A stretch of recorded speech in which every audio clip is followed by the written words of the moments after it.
Welcome to How to Be a Person, a podcast about life with me, your host, Giuliano.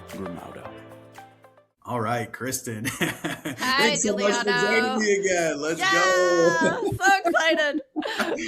I feel like this is a rite of passage. It's like you get to a point where you have a guest on a second time. It's like, Yeah. wow. Okay.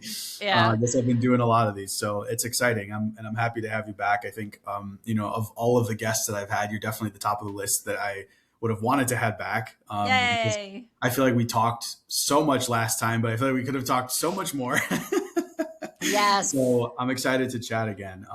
For anybody that's listening or watching that didn't catch the first episode that we did together and doesn't know anything about you or who you are, let's start there. Let's talk a little bit about and we can go from there. So the first episode was largely focused on my divorce coaching business, Clarity Compass. And that is, my bread and butter. It's where I earn most of my money. But my passion project is Paramour Paradox. And I kind of want to dive into that a little bit more. Yeah. I was doing a lot of podcasts on divorce coaching, which means I have to talk about my trauma more than I'm done with talking about my trauma. Yes. I was abused. It was awful. But now I've come to the other side, and I really want people to understand what it's like on the other side and how to get there, which is really what my passion project is all about. So one of the things that I started doing since the last time we talked is I started formally offering relationship coaching. And what's funny about that is whenever you're dealing with anybody, doing some sort of coaching with relationships, or in your case, talking about divorce coaching, you do have to talk about all of the hard stuff, right? Yep. But also I'm the type of person where I'm I don't care about any of that stuff. I care about now and I care about the future. That's what I want to focus on. And so I totally get where you're coming from. It's we don't need to hash this anymore. We're done. We're ready to move forward with our lives. So let's talk about some of that. So let's dive into some stuff that I think will actually help you with your relationship coaching too. I didn't know you were doing that. That's awesome. Yeah, awesome. So the way I look at the complete thing I do, my mission in life now is I take people from trauma to truth. So the divorce coaching fits in the trauma. Now, that's not the only kind of trauma. We all have lots of different traumas. But my passion project, Paramour Paradox, which we'll focus on today, does not resonate with people in trauma. In the midst of a divorce from a psychologically abusive spouse, they cannot hear truth. They don't want their truth. They want to be told what to do because they want to get to the other side. But through getting to the other side and getting past all of that, the question that comes up for people is, who am I? Right? Who am I really? Okay. So I've been in a job and now I'm retiring. I am an empty nester. And who am I and who is my spouse? I am 30 years old. I've been in my first career job now for 5 years. And oh my God, is this all there is? And is this what I have to look forward to for the next 40 years of my life? Right. Yeah. It seems like a lot of people will, they don't realize they're doing this, myself included, right? I'm not separate from this. This is all human beings. I think we tend to get into patterns where our life revolves around our roles instead of around who we are. Yes. And so I totally get what you're saying, right? You something big in your life changes where your roles adjust, and then you all of a sudden go, wait a second, I didn't realize how much of my identity was wrapped up in that role. And now that that role is shattered or changed or different, it's now I feel like I don't know who I am. Yep. And divorce is obviously one, of those transitions and one of those segues, which is why they do relate to each other. My two, businesses, so to speak, but really I love getting people past the trauma so that they can get into this other good stuff, which is realizing it feels like this is the next step down the road. Like you said, the first stuff is hey, we're transitioning. It's more about survival, strategy and right? survival. Yeah. Survival and getting through it. And then this is reaching your actual potential. Because Exactly. in this moment, you don't care about the potential. You just care about minimizing your downside. And Right. then here you're like, okay, let's maximize the Right. upside now. I mean, when you're in survival, you can't take your eyes off the bear that's chasing Yeah. you, right? Mhm. But there Yeah. comes a point where the bear that's chasing you is more scary than the abyss that's in front of you, and so you take that jump and you jump Mhm. into the abyss. Now once you're in the abyss, you flounder quite a bit, right? There's no clarity, there's a big fog. To get out of the fog, or as you start to get out of the fog, you realize all those layers. And actually, my Paramour Paradox website, the hero image is a chameleon. It's actually a video of a chameleon, because it is like all the layers that we put on. And Yeah. my book, Be the You That's More You Than You've Ever Been, is about all of those. Yay! I can't wait to read it. I will Yes, say I was not expecting it to be this I big, and know, I'm like, right? oh my gosh, this is exciting. Yes. And then there's this, which is the journal, which you also have, which the purpose of the journal, since you brought up the 500 pages, the purpose is the first part, the first section helps keep you from overwhelm. Mhm. So it walks you through a process of figuring out, okay, so how do I learn? What's my starting point? What's my destination? What are the different route options? So that you don't look at 500 pages and go, holy crap, I can't Yeah. do this, and set it to the side and run away. Yeah. So if anybody gets these, take a look at the first section of the journal first before you dive in and get, frightened. It's good that that's there. You know what I will say too is that like looking at the text on the pages as well is that it's not like intimidating. No.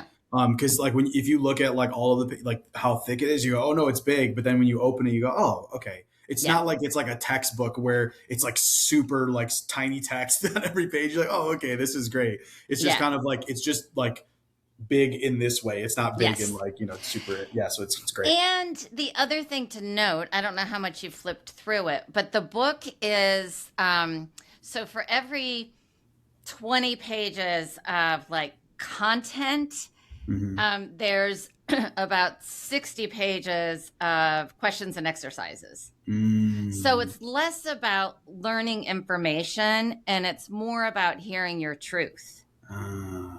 Because I don't know the answers to anybody else's problems, questions. Who am I? Right? I don't know that. And I don't know the 7 steps to get there. There is no 7 steps to get anywhere. So really what I'm all about is helping people hear their own voice, helping people hear their own truth. And the thing that gets in the way of that is all those layers, all those adaptations, and all of the voices that go along with all those layers. So you have to quiet all of that nonsense in order to actually hear your own truth. And that is the biggest first step that you have to take. So the way I approach that is by helping people. I call it an excavation. Yeah. So you take on the role. Before we dig into that, what I'm curious, because I always try to put myself in the shoes of people listening and like maybe who don't, or they're skeptical. So what I'm curious of is when you say, finding their truth is like, Yes. first of all, what exactly does that mean? And second What the of all, hell is like, that? Yeah. like, why should I care? Like, Yes. I could see someone looking at things very secularly and be like, what are you talking? Like you hear people say stuff like that, like my truth. And you're just kind of like, okay. Yeah, right. You know what I mean? So Yeah. it's like, so what exactly does that mean? Because I do believe that like what you're saying and what you're doing is extremely valuable. I want other people to understand why it's valuable too. I am so glad you asked that, Giuliano. Truly. I always like things to come back to being really practical and easy to understand. And I'm so in my realm, in my world, that I forget, oh yeah, I have to translate this to, the way normal people speak. So That's great. So say you're a business person and you're in a job that you hate. It's because you don't hear your truth. Say you're in a relationship and it's work. Relationships aren't supposed to be work, first of all. We think they are, right? Yes. Thank you so much. So That's they're one not. of the main pillars of what I talk about. They are Is not that supposed to be everyone work. says relationships are supposed to be hard, and they are not. Not. No, no, no, no, no, Oh no. my God. Now I'm so excited. I'm even more excited for us to talk. We need to get into this. Yes. Yeah, go ahead. Please continue with what you're saying. We Okay. need to talk more about that too. Yes. So if they are work, it's not, you're not in your truth. You're not in alignment with who you really, that word alignment is about being true to who you really are. Yeah. If you are wanting to be an entrepreneur and you are pushing, you are trying to keep yourself motivated. You're getting up at 4 a.m. and writing, I am a millionaire. I am a millionaire, and then going through your why every day and then going through visualization of, the business and the money. And then you have this long to-do list with priorities. And then you have, my goal is to have my business and so I have to back it up. But okay, the steps before that, I have to get this degree, or I have to get this loan, or I have to get this investor, and then I back it up. So I have to do this, right? This whole timeline thing. If you are having to work at your creating your business or creating your life or creating your relationship or creating your job, then you are not in alignment with your truth, period.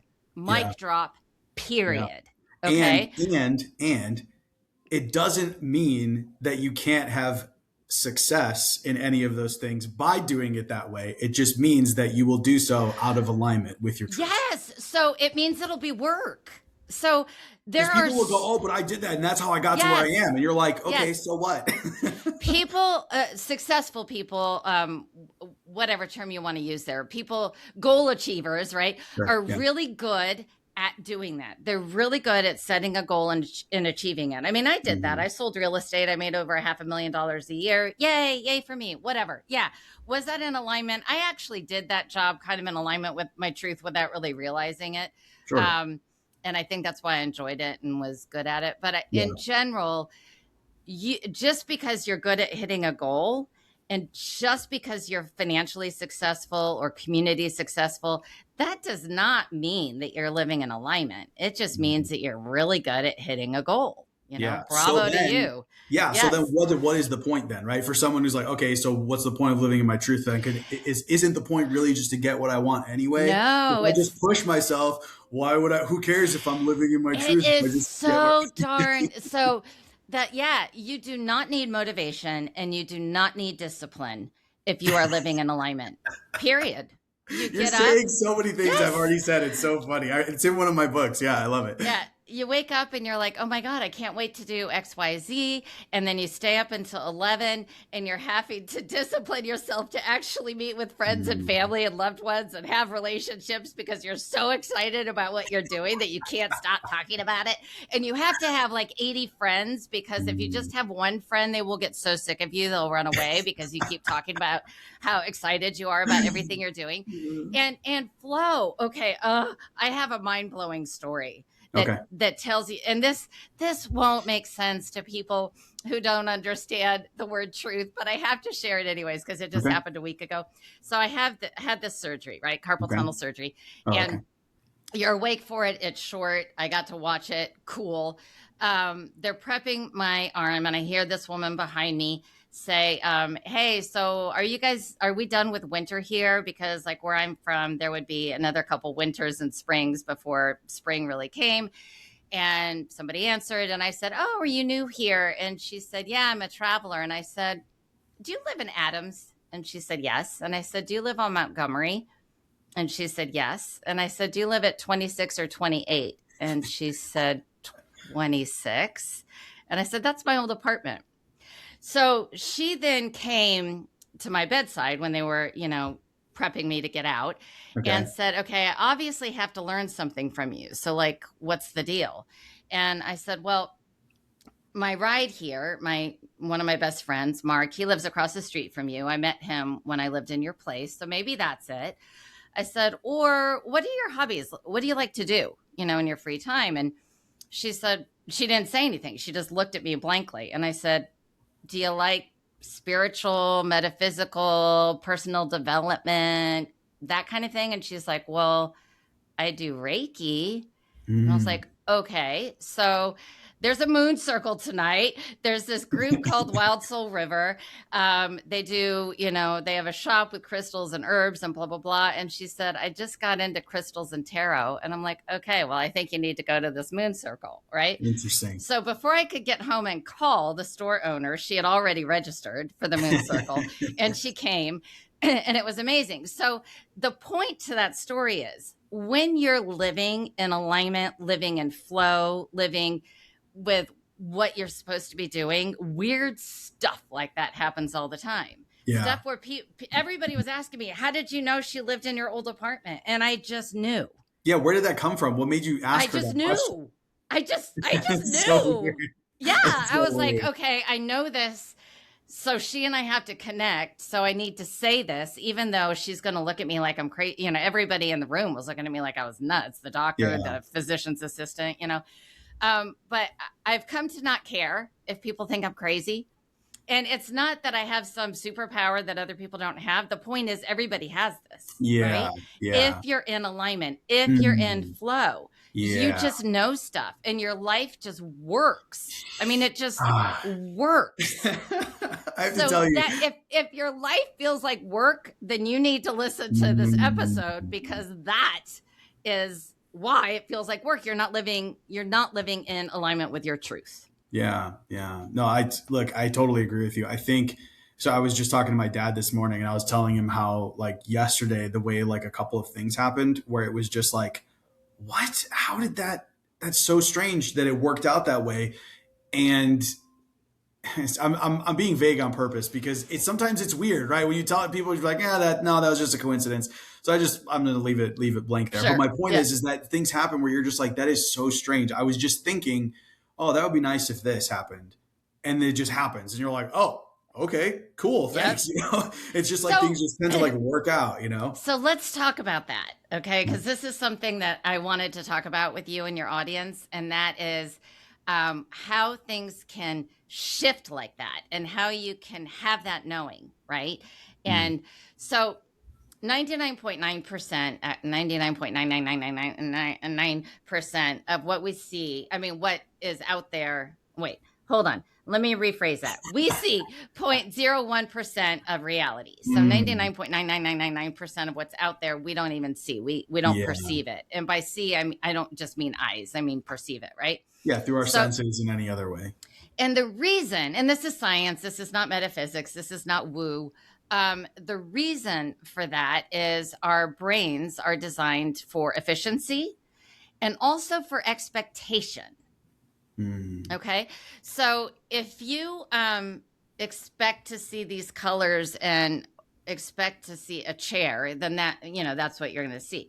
If you expect to run into a bunch of people who are just crabby, everybody's grumpy, it's a rainy day, everybody's going to be grumpy, you're going to see grumpy people. If you expect that the world is filled with nice human beings, you're going to have so many nice human beings, around you. This is reticular activating system, right? I was just going to say that. I was just going to name it. Yes. So another way that people often experience it is they're, thinking, oh, I should buy a Subaru. And, I really like that new green color that's out. And all of a sudden, every car they see is the green Subaru. Yeah. So that's the reticular activation system at work. And so our brains are not working against us. They're actually working for us. They're helping to make our lives easier. Yeah. But the problem is if you only see through the filter, then you're kind of victim to the filter. If you can see the filter you're seeing through, then you realize you have control over what that filter lets in. Yeah. And so change doesn't have to be 10 years. Change can be in the moment because you turn off the filter that's not working for you and you turn on the filter that is. Yeah, it can be instantaneous. Hey, it's Giuliano. I'm just popping in here to say how much I appreciate you being here listening and that I hope you're enjoying the show. The more support that the show gets, the more episodes can be produced. If you can only support by sharing it with others or leaving a review, I appreciate that so much. But if you're the type of person who would like to support the show directly, you can do so by visiting howtobeaperson.co and click support the show, or just click the link in the show notes. Every bit of support means the world to me, and no matter how you choose to support the show, I appreciate you being here listening. I love what I do, and it's because of people like you who listen to the show that I get to keep doing it. Thanks again so much for being here. All right, back to the episode. So I'll guide you through an exercise. Okay. All right. So audience, you too.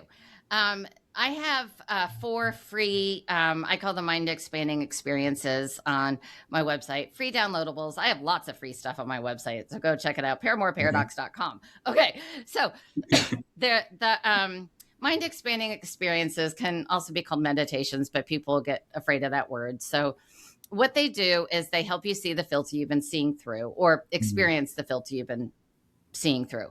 So they take you through an auditory, a kinesthetic, a visual, each, there's 3 that do that. And then the 4th one combines all of them. So we're going to do the auditory because I have found that even if people's dominant sense is something other than hearing, it's the easiest one to really get. Okay. Yeah. So I don't know if you're in a super quiet place or if you can actually hear other things.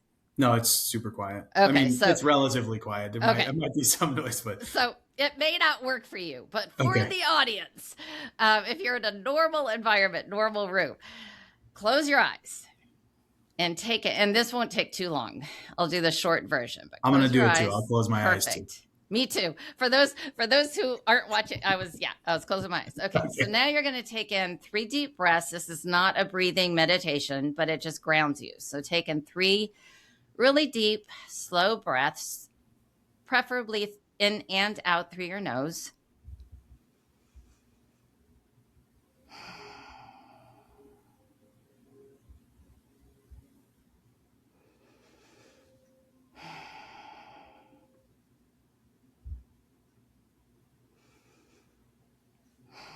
And now I want you to pick a sound.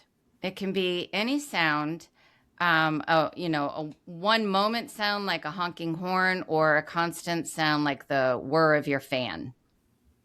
And I want you to really focus your attention on that. Even if it's already passed, you can actually pick another one-time sound.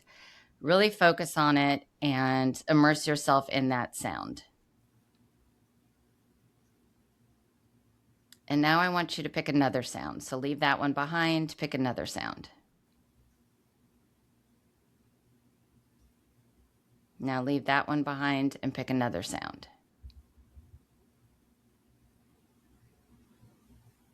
So my first question to you is, the sound that you're listening to now, was that there before I asked you to find it, to hear it?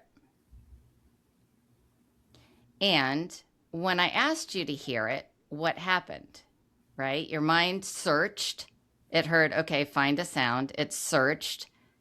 It found that sound and it sat in it, okay? So now if you opened your eyes, close them again. And now I want you to find a constant sound. So even if you've been doing that before, go ahead and find a constant sound.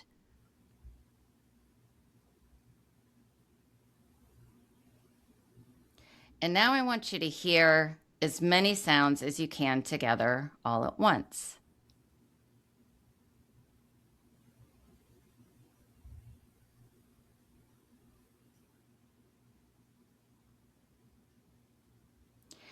And now I want you to search for a sound that you filter out that is absolutely beautiful, but you just tune it out usually. It could be birds chirping. It could be the sound of your dog breathing. It could be, leaves rustling, but just something that you often just tune out.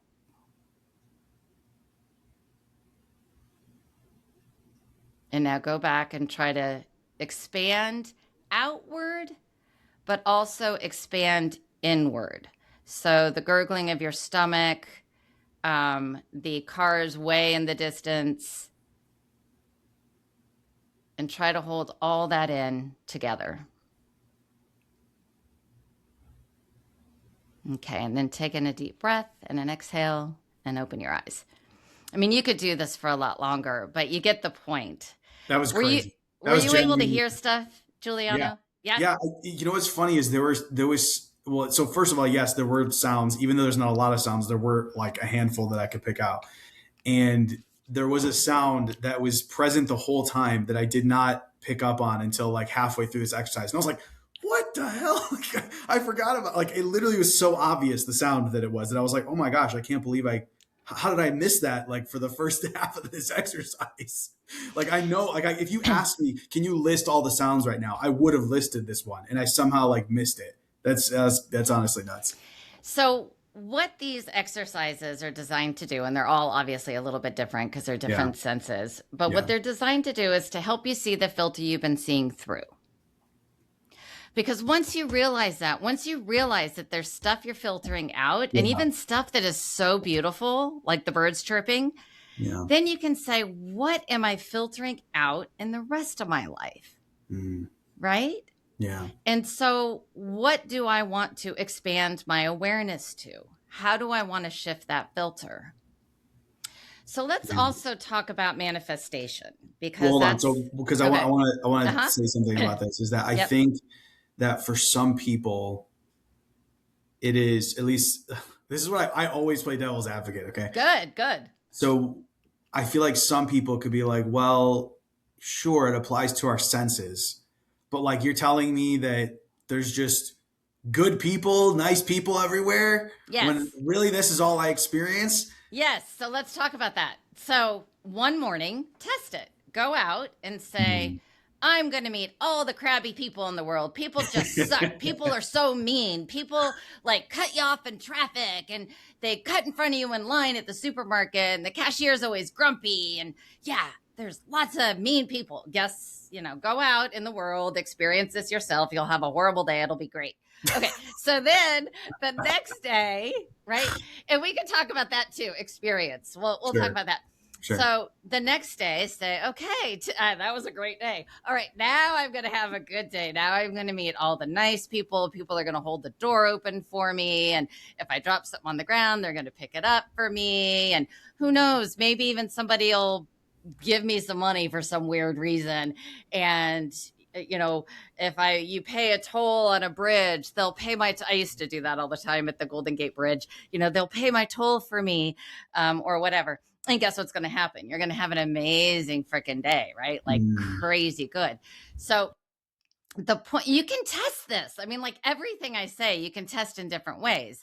You can also so your true self, right? Your true self, your truth, your whatever, that part of you that is like, you're trying to live in alignment with, that part can't text you. So the way they communicate with you is through emotions. Okay. So if you get this sick feeling in your stomach, but you don't you don't do anything based on it. So that was your true self, your truth, your inner knowing, whatever you want to call it, whispering to you and saying, don't do that. Right. So you ignore it. And you, so you had a job interview. You knew the job wasn't right. Got that funny little stomach feeling in your stomach. Time goes by, a couple weeks. Nobody else offers you a job. That job is still open. They offered it to you. You take it. You go to work. And now it's like every time your boss walks by, you just get tense and you cringe.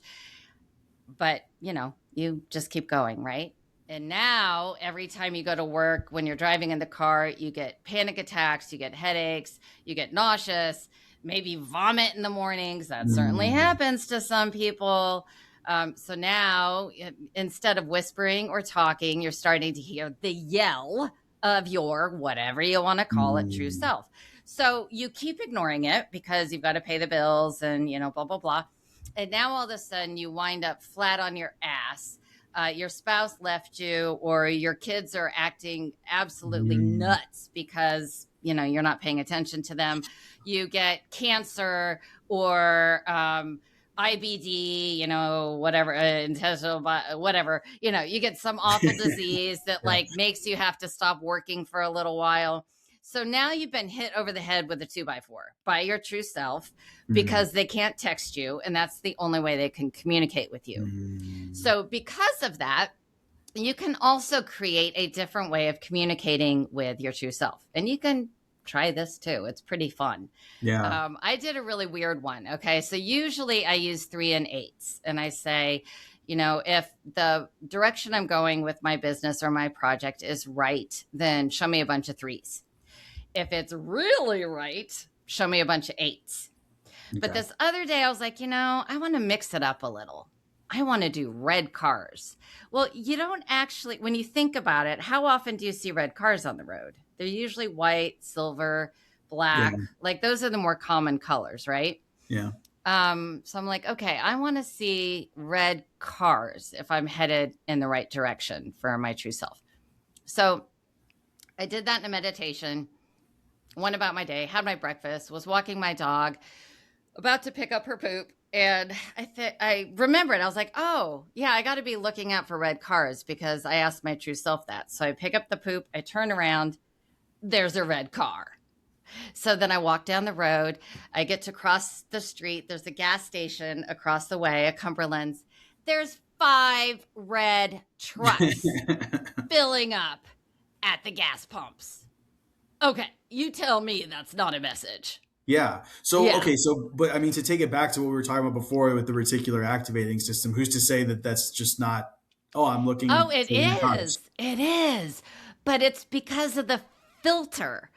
So your filter is saying this is going to be a message from my true self, because there's probably, at any given time, there's probably 4 red cars, 4 silver cars, 4 white cars, that adds up to more than, whatever. Like Yeah. there's a splattering, but you're filtering for whatever it is you're filtering for. And maybe you're not even filtering on cars, right? Because you're thinking about work or your relationship or money or whatever. Yeah. So when you invite your true self to communicate with you, you are opening the door to receive information that will give you a confirmation or not, right? Interesting. It's just a translation system. You can believe it or not. I don't care. It works for me. It's okay. So I have a question then. Wouldn't it make, so I'm looking at it from someone who's like skeptical of it. Yeah. Like, wouldn't it make more sense to have one thing, like make the things you're looking for very obvious, right? Like let's say red cars versus blue cars. And this red means good, blue means I'm headed in a bad direction. Yep. And then this way, then you're like, hey, I'm so that like if you see more of one, you're like definitely it's that, because I'm looking for both and not just looking for confirmation of what I do that. I use X usually when I do my 3 8s. I also do, if it's like a do not head this way, do an X. And if it's you need to pause and like not a yes, not a no, you need to a maybe, I do an M. Interesting. Right? So the red car one was a one-time thing. My usual is 3 8s XM. Yeah. I think what is worth doing is trying, right? I think that's the thing is like, because like I said, I always look at it from a skeptic's perspective, and they could be like, well, it's just this or it's just that. And it's like, well, you don't have to believe it. Literally just try it for yourself and see if you notice anything, and see if you feel better about the direction it's headed in. Yep. What's really funny is what you were said about a job, like that exact experience happened to me where I got a job and I knew it was not the job for me, but I just was like, I got to pay the bills. This was years ago now. And I just like, fine, I'm going to do it. The very first day on the job, I threw my back out and I was like, God, I knew I shouldn't have taken this job. And it cracked me up because then, of course, like I was, the boss was like, yeah, this might just not be for you. Like the very first day, like, I don't think so. He just called it for me. And I was like, yep, I kind of knew that, like I should have just known. So you went from whisper to 2x4 pretty quickly, or at least 1x2 pretty quickly. So that's good. That was your true self saying, I don't want to take all the steps. We're just going to go right to the end. Yeah, exactly. Yeah. Well, and I like, again, I think people can take this with a grain of salt, but I do think it is worth looking into, hey, if I am having an issue with my body, is it possible that this is a message to me about some other part of my life that I'm just missing the connection on. And I think that most people, if they take the time to be like honest with themselves, just objective, like, is it possible? Is there any part of your life that you feel like might really be out of alignment? And if you're honest with yourself, I think for most people, they would probably be like, yeah, actually there is. And maybe this is a manifestation of that. Yeah. So you are 100% right. And I think I lost track of like talking about the 500 pages and the structure.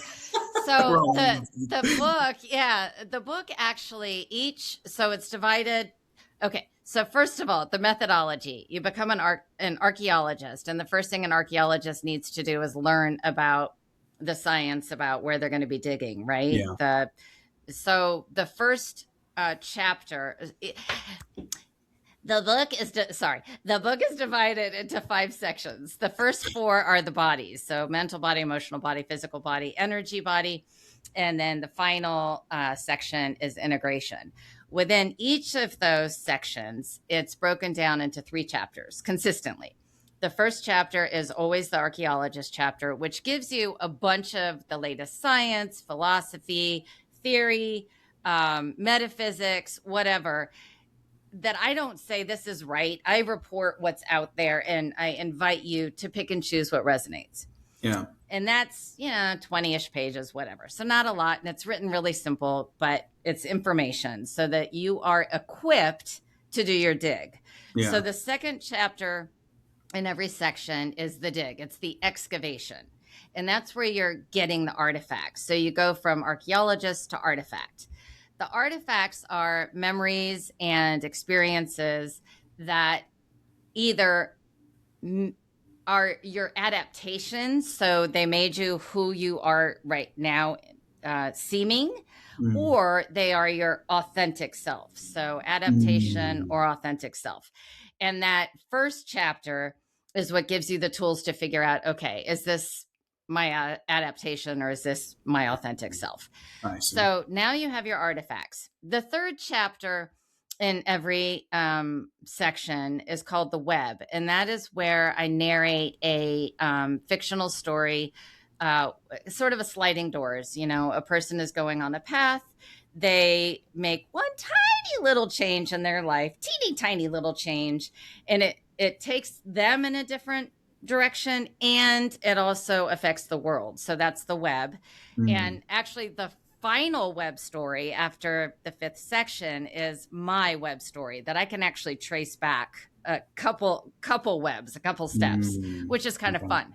So the 5th section on integration, I do want to dive into, hopefully we'll have time, is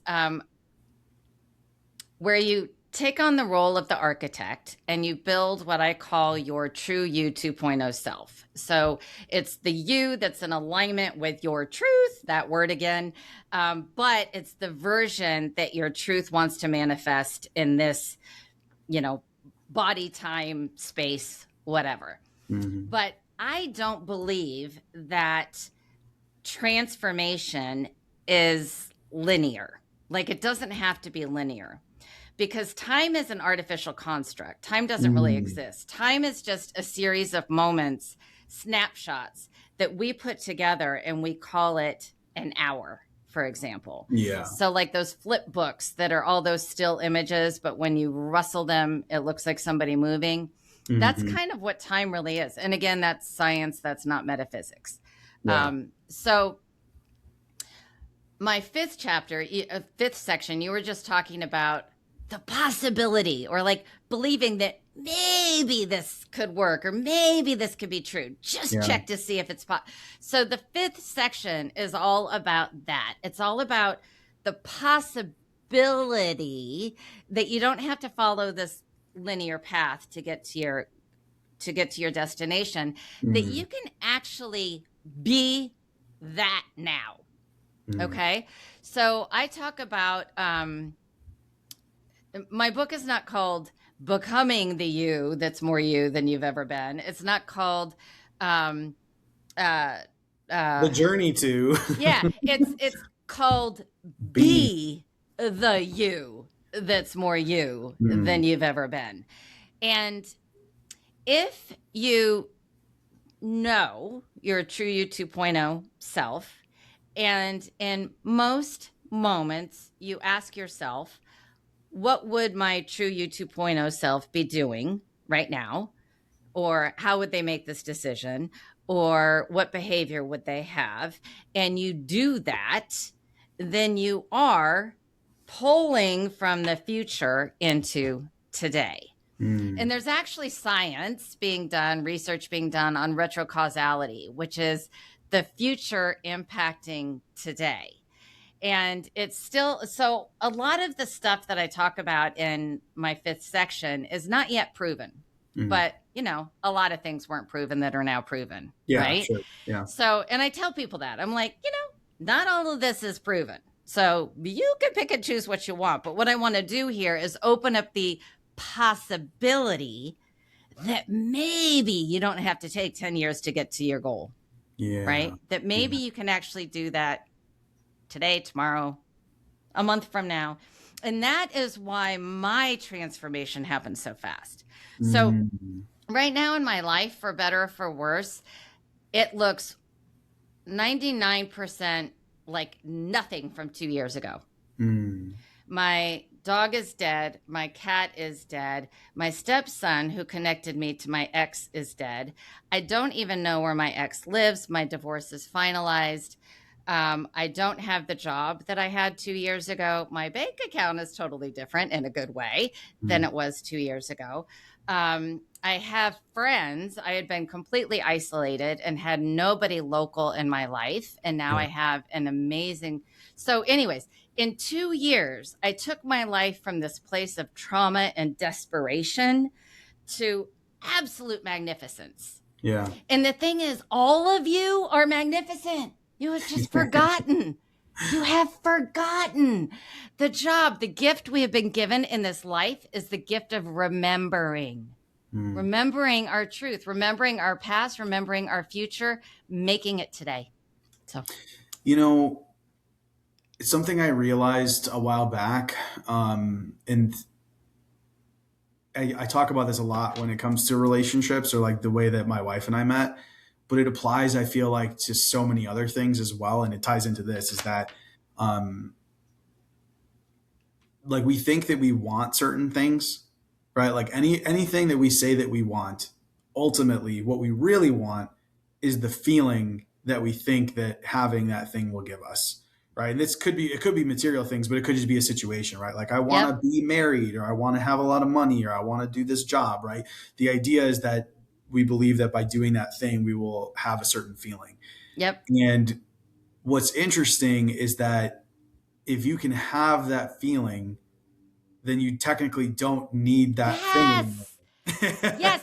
So yeah, that's the other thing. So, when I was in real estate making a lot of money, I had a 6 Series BMW. I had a gorgeous house with a spectacular ocean view. I was taking like 4 trips a year to Europe or Central America or Mexico, wherever, right?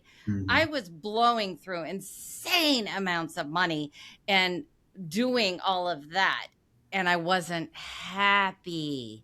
Now I live in a sweet 1,200 square foot home that I own outright. I have my little Subaru that is great. I do not want a fancy car. I do not want, I sincerely don't, because I have happiness. Like, I know that sounds cheesy, but like, I really, really do. Like, I am so happy. Yeah. So yes, you're 100% right. But here's the thing about it. Okay. So I think I've told you this before, but I grew up really religious. And because of that, it was always like, money is bad. Things are bad. You wanting those things are bad.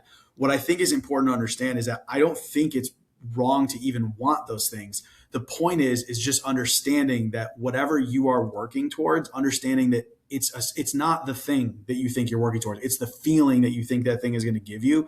And when you realize you are in control of your feelings, you can give yourselves feelings. And if you can give yourself those feelings, that means you don't need that thing. And to be clear, you can still get that thing. That's the point, is that you immediately are able to attract more of that thing into your life because you don't feel like you need it to have that feeling. Yes. That is that is totally what true. happened for me with my wife. It was like so my story a little bit. I got married when I was really young, like 19 years old, and I got divorced at 21. And from the time I was divorced until I met my wife, I was like, oh, I want to be with somebody, and nobody wants to be with me, and everyone I meet is just like, this never this, and never works out, and blah blah blah. And I eventually reached this point where I realized, well, first of all, I was on like a personal growth journey, right? And I got to the point where I was like, man, I really like me. I love me. And then I saw, oh, wait a second. I've been trying to get into a relationship because I believe that will make me feel loved. But I love me. And if I love me, I don't need anyone else to love me. I don't need someone else to give me that feeling. I give myself that feeling because I love me. And it was like a month later, I met my wife. 4 months later, we were engaged. 4 months after that, we were married, and we've been together ever since. And it's like, and it's an amazing relationship. So my point is that knowing that you can give yourself that feeling doesn't mean you can't have that thing that you wanted. Yes, if anything, that's true. It makes it easier to get that thing. Yes, because that is true. It's not coming from a place of lack. It's coming from a place of, Right. oh, it's so amazing. Yes, that is 100% brilliant and accurate. If you've ever thought about writing a book, this is for you. Quick heads up, I'm going to share something I've personally used, and if you check it out through my link, I may earn a commission. When I was working on my books, I learned how to do it all from the team at Peaceful Profits. They're the ones who helped me understand how to actually approach the whole process, from having the idea all the way to getting it out into the world. So if writing a book has been on your mind, whether to grow your business, get speaking gigs, or just make an impact by sharing your story, you have to check out Peaceful Profits. Go to author.howtobeaperson.co or just click the link in the show notes now. All right, back to the episode.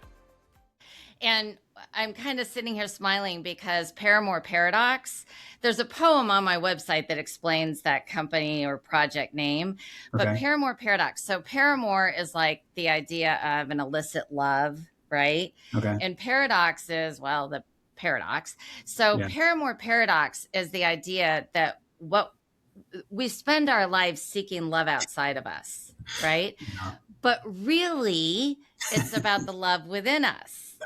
And that love of ourselves is illicit. It's the part we're not supposed to admit to wanting or having, right? And so that is the whole like basis of that company name. That's crazy. I know. So the other thing that you talked about that is super, super relevant to my work right now is about being in control of your feelings. So I want to talk about that because I have started using a phrase. It is in my book, but I didn't realize how important this concept is until recently. So emotional sobriety is the term. So again, this is science, not anything metaphysical. Our bodies become addicted to chemicals of emotion. Okay. We are stressed. We release cortisol, adrenaline, some other stuff, right? We're stressed over a long period of time. We're sitting in trauma. Not only is there a nice constant drip of cortisol, adrenaline, but there's also a withdrawal of like dopamine. And sometimes if we're like experiencing a trauma bond, we're also getting some oxytocin from the, getting back together, breaking away, getting, whatever, right? So there's this chemical cocktail that our emotions create. If we're in a place of joy, it's different. It's dopamine and, oxytocin and whatever. Okay. So the current model, the term emotional sobriety is found in two different places right now. One is AA, and there they refer to it as emotional maturation.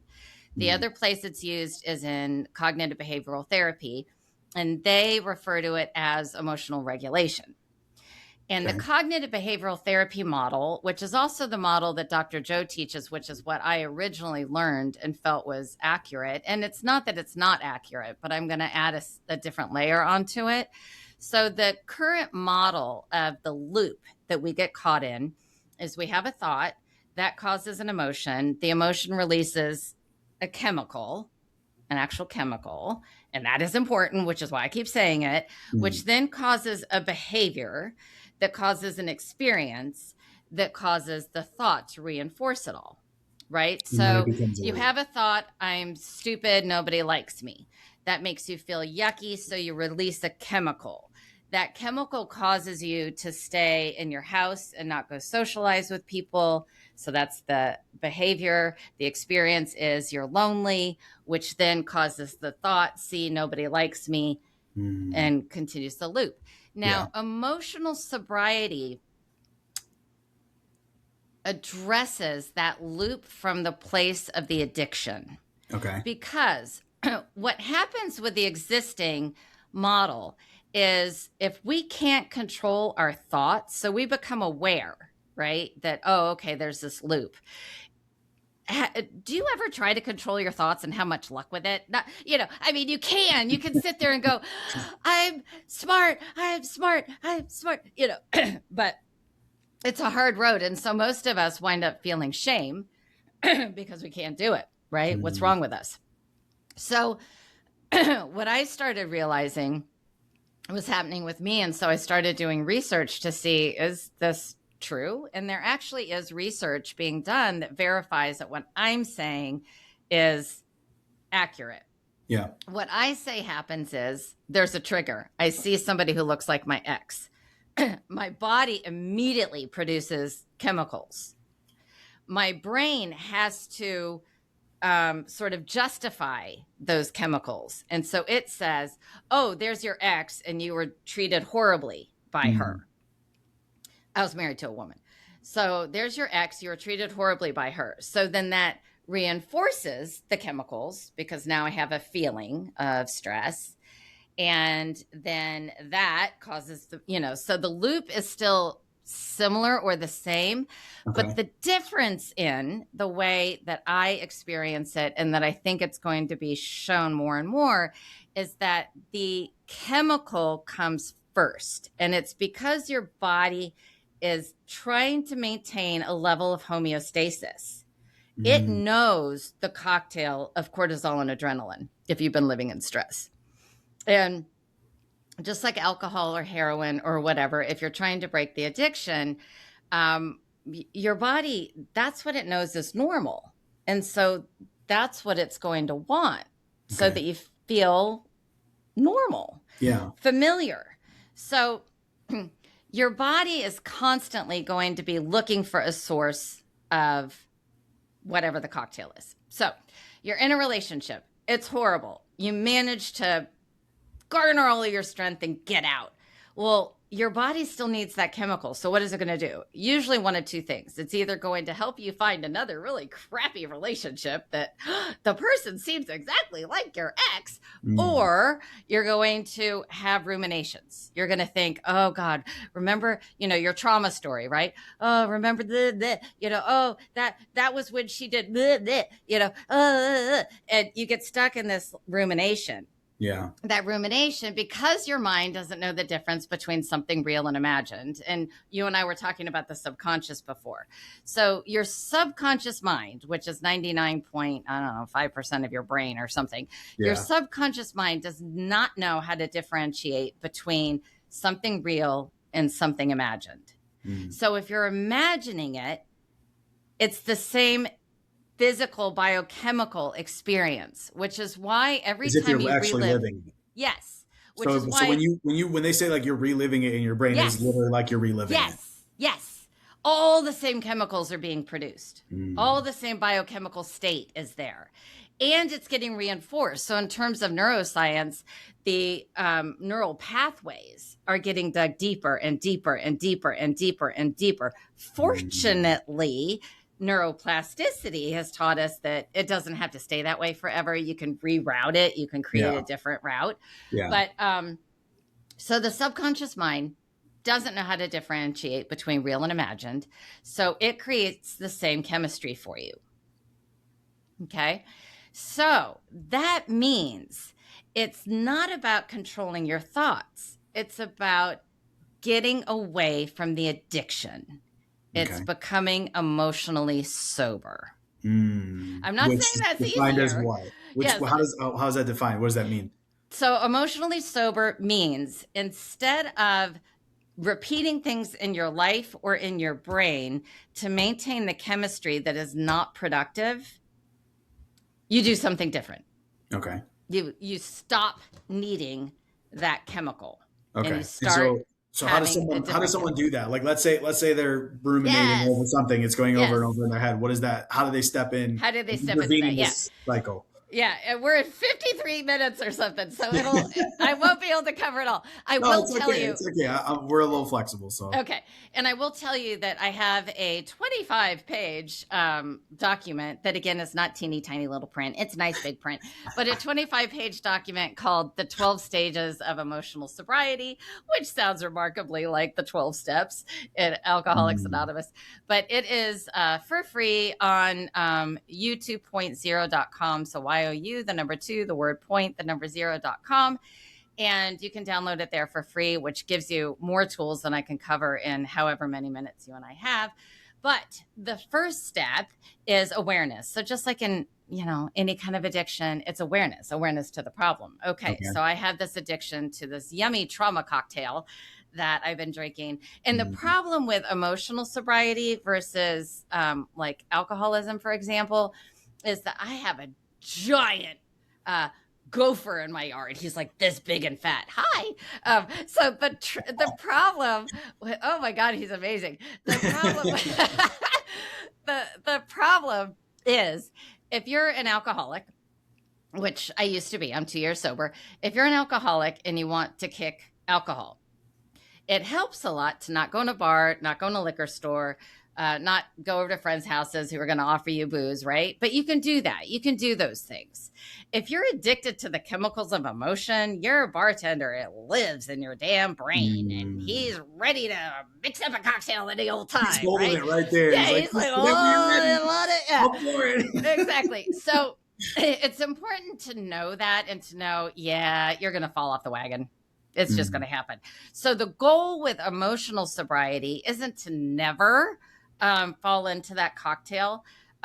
It is to decrease the amount of time you stay addicted in those moments and lengthen the amount of time where you're emotionally sober.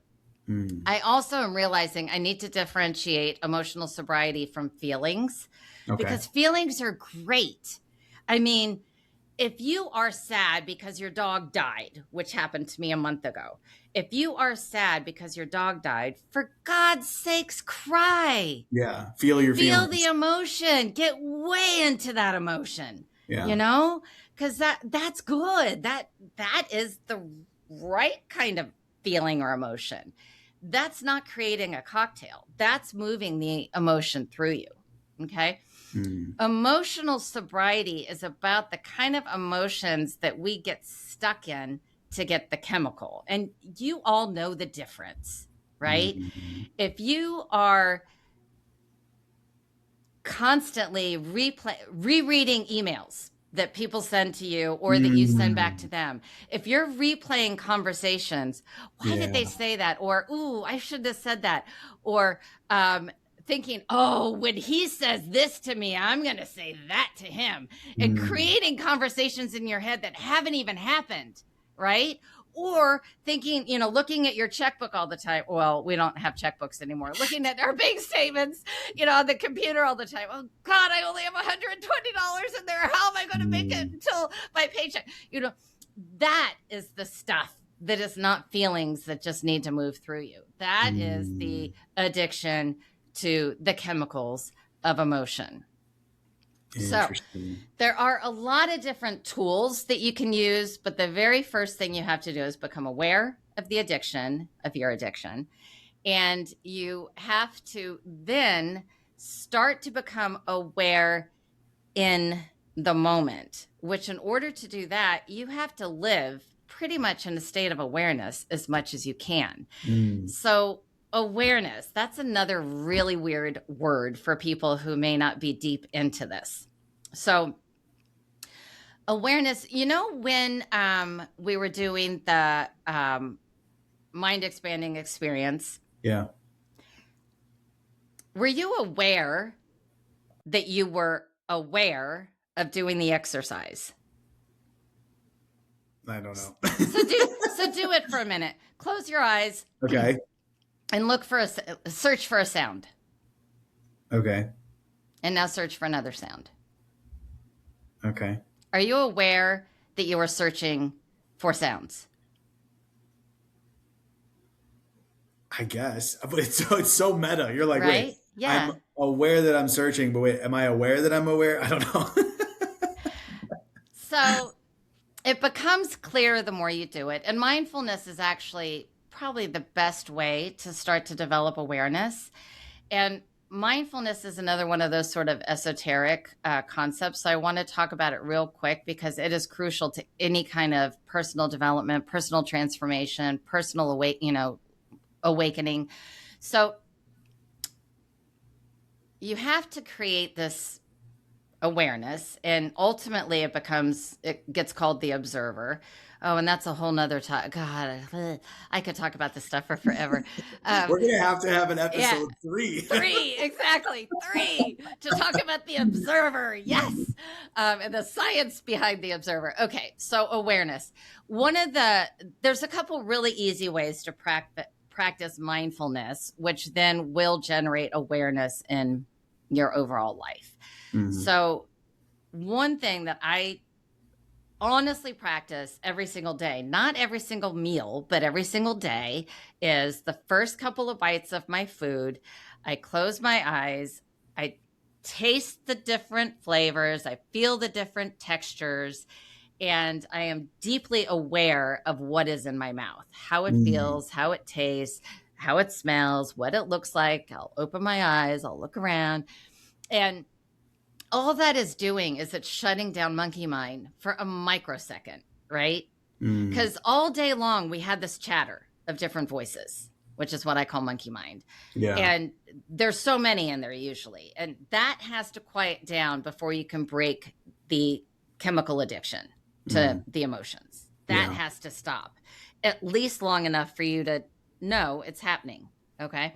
Yeah. So the bite thing, even if the bite is you get drive-through McDonald's and while you're unwrapping your hamburger, you're noticing how the paper was folded up and what the meat looks like. And you take a bite and you really taste the greasiness and the salt and the yummy, all that yummy stuff, right? But you really experience it.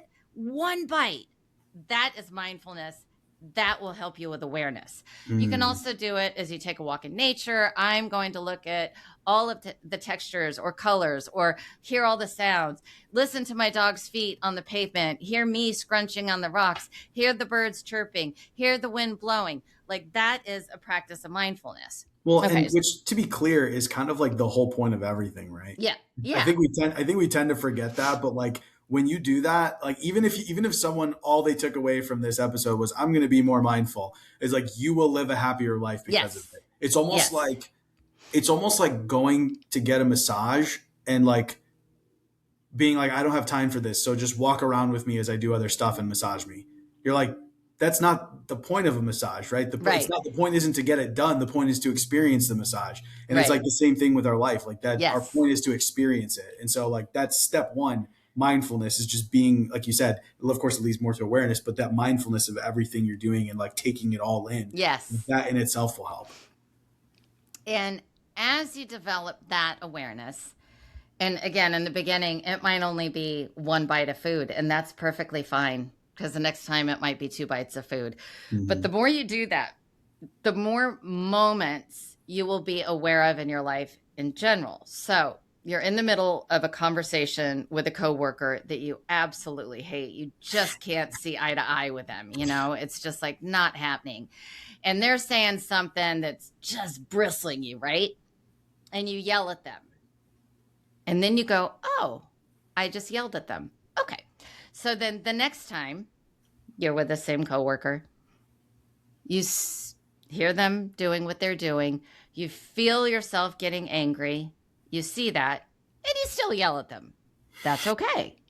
You caught it a second sooner, a microsecond sooner. Now you catch it even sooner, and you're like, you know what? I just fucking want to yell anyway. So you yell, okay? Yeah. But then the fourth time you catch it when you're starting to get angry and you go, can I do something different? And you still yell. The fifth time, can I do something different? Okay, there's lots of options. One, I could walk away. Two, I could ask, what the heck do you mean by that? Like, I just don't get it. Can you please explain it to me? Or you say, you know what? We're never going to see eye to eye. Let's just stop this. Or, there's like a gazillion different things. Yeah. But that awareness allows you to start to pause. And in that pause, you can set an intention for how you want to live differently. And the more you do that, the more you realize you are in control of your emotions, which is what Giuliano said 20 minutes ago before I got on this whole thing, right? So yes, you are in control of your emotions, but it's really hard when you're angry to just go, oh, I'm going to be happy. So it's that awareness of what is happening where you actually, it's like this little observer starts to look down on you and go, see, you're about to do that. Do you want to do it or do you not want to do it? It's up to you. You can do it. You cannot do it. But that is the first step to emotional sobriety. Now, the thing that I have for people gives you a lot of different ways of interrupting. One of the very best ways, not necessarily in the example of the fight with the coworker, but it's probably the very best starting point if you're ruminating. So you're on your own, you're reading your emails over and over, or thinking about, what you said or what they said or whatever. You catch yourself doing that. So you have the awareness. The very best first go-to should be gratitude. And it doesn't even have to be gratitude related to whatever this thing is, right? So you're rereading an email from your ex, you're in the middle of a divorce, and they're saying that they want 60% time with the kids and you only get 40. And so you're rereading that and rereading that. Okay. So you catch yourself and you think, oh, she told me to do gratitude. Okay. What's gratitude? I'm not grateful for my ex, which you will be later actually, but you're not now. So I'm not grateful for my ex and okay. I have two eyes. Whoa, that's a start. I have two eyes. I can read this email. I am grateful for my eyes. And I have a mouth, so I can talk back if I want. Okay, that's pretty cool. My tongue works. And I have hearing that all operates. And let's see what else. I have a house, at least for now. I have a house. That's great. Okay, so I'm grateful for that. I have a friend, really good friend. Love that friend. Okay, I'm grateful for that. And if you can sit in gratitude, you can't also generate all those chemicals of addiction. Now, that doesn't mean that it is easy to do. And so you might then have to go, okay, what's another tool I can use? Oh, okay. So let's do some vagus nerve breathing. Okay. So I do, 4 count in, hold at the top, exhale with a shh sound for 8. Okay. Well, that helped for half a second. Okay. So that didn't totally work. So now what? Oh, okay. Looking up. I know looking up, rather than looking down, smiling. She told me smiling, even if there's nothing to smile about, I'll just smile. Right? So there's a lot of different tools, but it's just the idea. The first step is awareness, though, because if you're not aware, none of those tools can be used. Yeah. So there you go. No, I love this. If you don't have life insurance or you've been meaning to update your coverage, this is your reminder. I have my own policy because I want my wife and son to be taken care of no matter what. And if you're responsible for anyone, it's one of the smartest things you can do. Go to life.howtobeaperson.co or tap the link in the show notes to get covered. All you have to do is fill out the short form and a trusted agent will reach out and help you figure out your options. All right, back to the episode. You know how you were talking about stuff just like working out? It's so funny because there's something that's been on my mind recently that I keep ruminating over. And then I'm like, how do I interject in this? And it literally this morning I was thinking, I was like, okay, what I need to do is practice appreciation. And because I'm always really good at I feel like I'm very good at appreciating things. Actually, my daily journal prompt is today I appreciate. So every day that's how I start my day. Is today I appreciate it and I come up with something. And so it's just very I feel like this is what always happens with my podcast. Is there something on my mind, and then someone comes on the show and they say something and it's perfect, and I'm like, There that's you exactly go. what I was thinking Yes. about. So Yes. it's amazing. I love it. Yes. You know, there was one thing I wanted to touch on because I know we're wrapping up here. One thing I wanted to ask you about that we talked about earlier was when we were talking about our reality coming through a filter, right? And that if we are able to be aware of that filter, then we can adjust the filter and choose what comes through it. And we took that to, okay, that's fine, my experience. And then it was like, well, wait, but are you telling me there's actually more nice people out there, right? And so you adjust the filter and you're like, wow, actually, that's crazy. I didn't realize that's what was going on here. How far can you take that? Like, can it be true that it's also a filter on the entire world? That Yes. what the Yes. experience of being Yes. on Earth is. Yes. Okay. So this, I will throw this out there, and I don't often do this because a lot of people don't think like me, and that's totally fine. I don't care. All of my work pertains whether you align with what I'm about to say or not, but it's absolutely relevant to your question. Okay. I don't experience life anymore as a human with a soul. I experience life as source, God, whatever you want to call it, source having a human experience. Okay. So in that, first of all, and I wrote this down a while ago too, we were talking about experience. So according to that philosophy, that feeling, that experience, that belief, that paradigm, whatever you want to call it, there is no bad experience or good experience. It's just experience, right?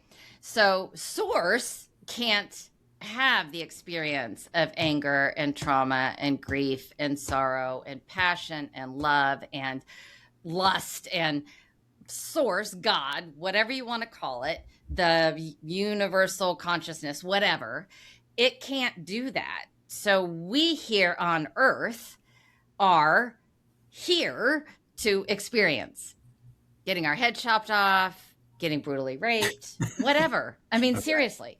And having that realization. So there's two things that did for me. That this again is like a way far jump away. If you're in trauma, I'm sorry, this is going to make no sense to you. You're going to turn me off. You're not going to listen to me. Oh, well. We piss you off and all that stuff. Yeah, that's fine. But if you believe something along the lines of what I've just said, it may not sound exactly the way I said it, but if you believe something along those lines, that God lives within you, let's call it that, because that's a more traditional thing. God lives within me. So if you believe that, then that person who violated you is also God, is also source. They're just here having a different experience. Now, that doesn't mean that what they did to you isn't horrible in this body, in this corporeal existence. Yeah. It's awful. It's awful. But that is the experience that source wanted to have in their body. And they are still God, source, whatever you want to call it, right? Yeah. So that, when I had that realization in a meditation, literally when I stopped meditating, I had no hate, dislike, trauma left over from my rape, my sexual assault, and my 22 years of psychological abuse. It was gone. Gone. So there you go.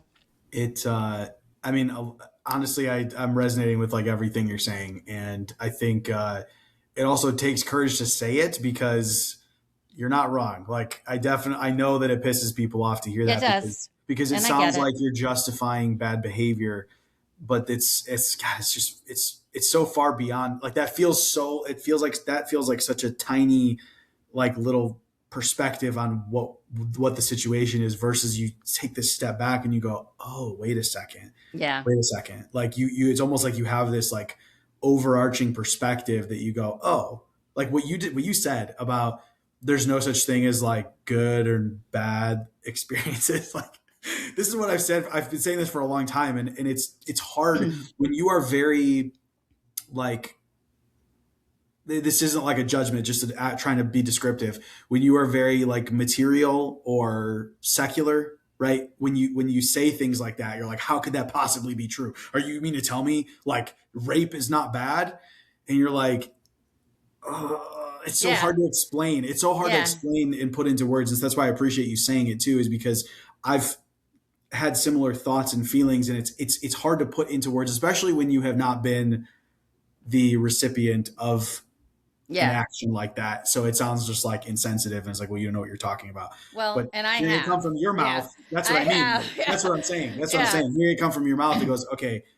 So there, it's like kind of like validation for some of these things that I've thought, because that is also how I feel. Like when you look at Earth, okay, this is kind of like my just theory. I feel like all of us have theories about what's going on here, and we don't really know for certain, like for 100% certain, but we have a pretty good idea sometimes, right?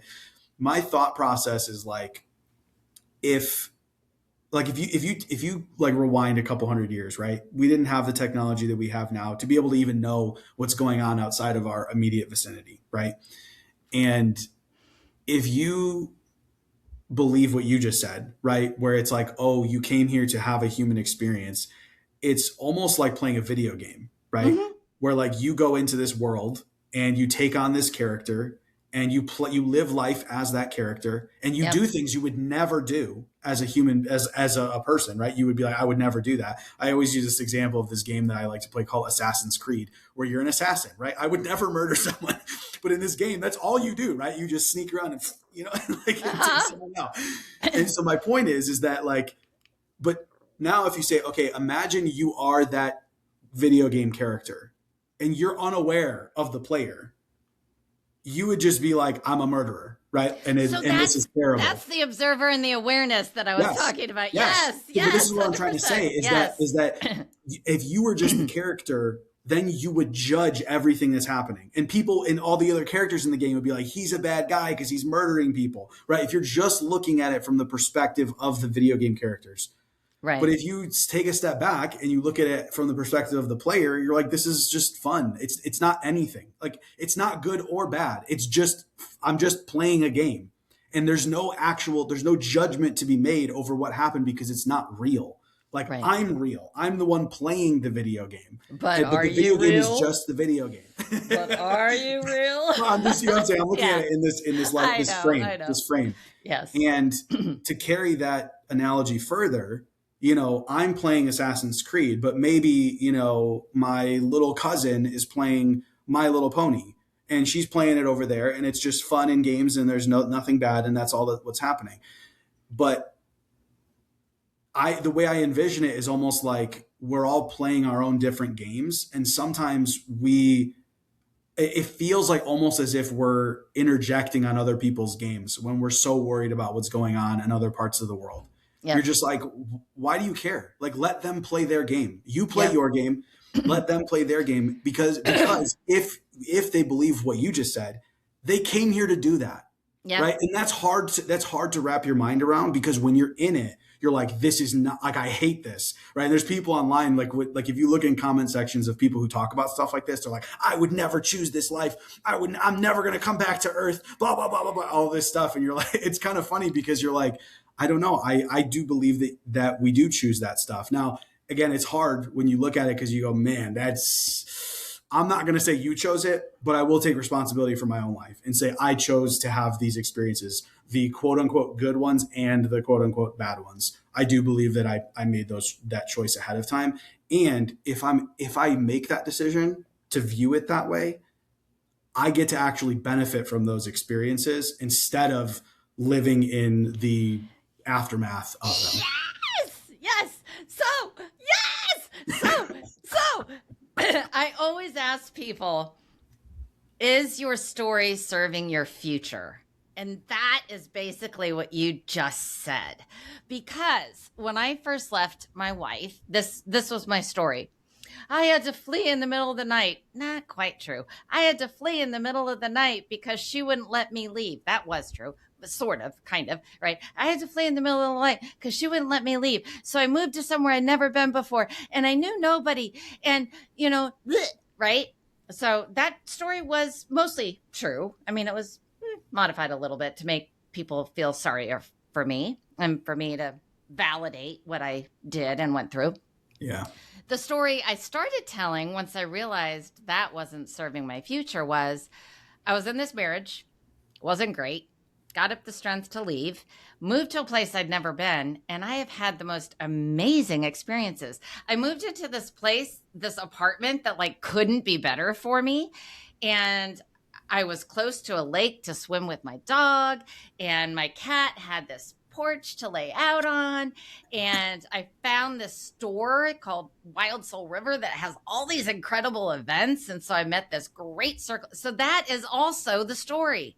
So I could pick which story I wanted to tell, others as well as myself.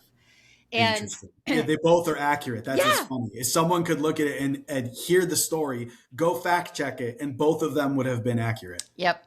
Interesting. Yeah. And the last thing, and this ties in with that. So, and it also ties in with my like integration section, the architect. You and I talked about this briefly on the last episode, that memory is not a record of events. So 40 to 60%, depending on the research, of what we remember didn't even happen. Yeah. Now, that doesn't mean it doesn't mean that I didn't experience sexual violation. I'll just leave it at that, right? Sexual violation. Sure. But there are things about that night that I remember that the person who did that to me wouldn't remember. The other woman who was violated doesn't remember. The fourth bystander doesn't remember, or remembers differently, you know, even if it's little things like the color of a baseball cap, you know, whatever. It's not a record of events. It gets modified by our other experiences, our new experiences, who we talk to, who we become, the mask we wear.